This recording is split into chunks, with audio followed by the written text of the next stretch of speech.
क्या आपने कभी सोचा है प्रेम और त्याग का सबसे बड़ा उदाहरण कौन है? ये कथा है उस दिव्य नारी की जिसने अपने पति भगवान शिव के अपमान को सहन न किया और अपने प्राणों को त्याग दिया। यही है सती का चरित्र।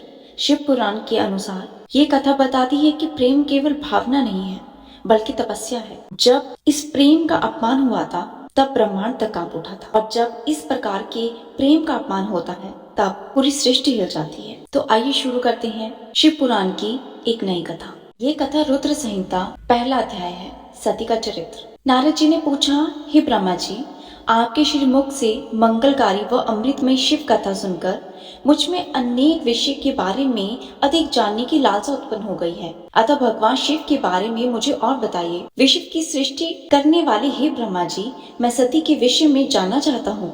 सदाशिव योगी होते हुए भी एक स्त्री के साथ विवाह के गृहस्थी में कैसे पड़ गए?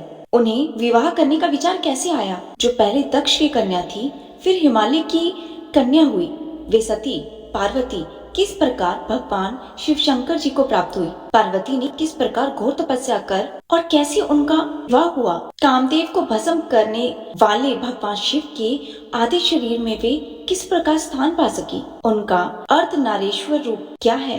हे प्रभु, आप ही मेरे इन प्रश्नों का उत्तर दीजिए। आप ही मेरे संशयों का निवारण कर सकते हैं। ब्रह्मा जी ने कहा, हे नारद, देवी सती और भगवान शिव का शुभ यश परम पावन, दिव्य और गोपनीय है। उसके रहस्य को वे ही जान सकते हैं। सर्वप्रथम तुम्हारी प्रार्थना पर मैं सती के चरित्र को बताता हूँ। पहले मेरी एक कन्या पैदा हुई जिसे देखकर मैं काम से पीड़ित हो गया। तब रुद्र ने धर्म का स्मरण कराते हुए मुझे बहुत धिक्कारा। फिर वे अपने निवास कैलाश पर्वत पर चल गए। उन्हें मैंने समझाने की कोशिश की परंतु मेरी सभी प्रयत्न निष्फल हो गए। तब मैंने भगवान शिव की आराधना की। भगवान शिव ने मुझे बहुत समझाया परंतु मैंने हट नहीं छोड़ा और फिर रुद्रदेव को मोहित करने के लिए शक्ति का उपयोग करने लगा।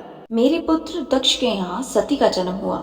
वह दक्ष उमा नाम से उत्पन्न होकर कठिन तप करके रुद्र की स्त्री हुई। रुद्र ने गृहस्थ आश्रम में सुखपूर्वक समय व्यतीत किया। उधर भगवान शिव की माया से दक्ष को घमंड हो गया और वह महादेव जी की निंदा करने लगा। दक्ष ने एक विशाल यज्ञ का आयोजन किया।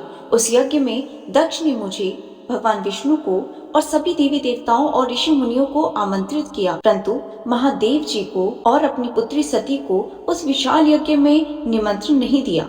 सती को जब यह बात की जानकारी मिली तो उन्होंने भगवान शिव के चरणों में वंदना कर उनसे दक्ष यज्ञ में जाने की इच्छा प्रकट की। भगवान शिव ने देवी सती को बहुत समझाया कि सती, बिना बुलाए ऐसे आयोजनों में जाना अपमान और अनिष्ट कारक होता है, लेकिन सती ने जाने का हठ किया।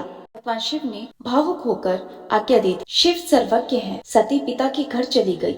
वहाँ यज्ञ में महादेव जी के लिए भाग न देखे और अपने पिता के मुख से अपने पति की घोर निंदा सुनकर उन्हें बहुत क्रोध आया। वे महादेव की निंदा सहन न कर सकी और उन्होंने उसी यज्ञ कुंड में कूदकर अपने शरीर का त्याग कर दिया। जब भगवान शिव तक ये समाचार पहुंचा तो वे बहुत ज्यादा क्रोधित हुए। उन्होंने अपनी जटा का एक बाल उखाड़कर वीरभद्र नामक एक गण को उत्पन्न किया। भगवान शिव ने वीरभद्र को आज्ञा दी। भगवान शिव ने वीरभद्र को आज्ञा दी कि वे दक्ष के यज्ञ को विध्वंस कर दे। वीरभद्र ने शिव आज्ञा का पालन करते हुए यज्ञ को विध्वंस कर दिया और दक्ष का सिर काट दिया। भगवान शिव से प्रार्थना करने लगे। तब भगवान शिव ने दक्ष को पुनः जीवित कर दिया और उनके यज्ञ को पूर्ण कराया। भगवान शिव सती के मृत शरीर को लेकर वहाँ से चले गए। उस समय सती के शरीर से उत्पन्न ज्वाला पर्वत पर गिरी थी। यही पर्वत आज भी ज्वालामुखी के नाम से पूजा जाता है।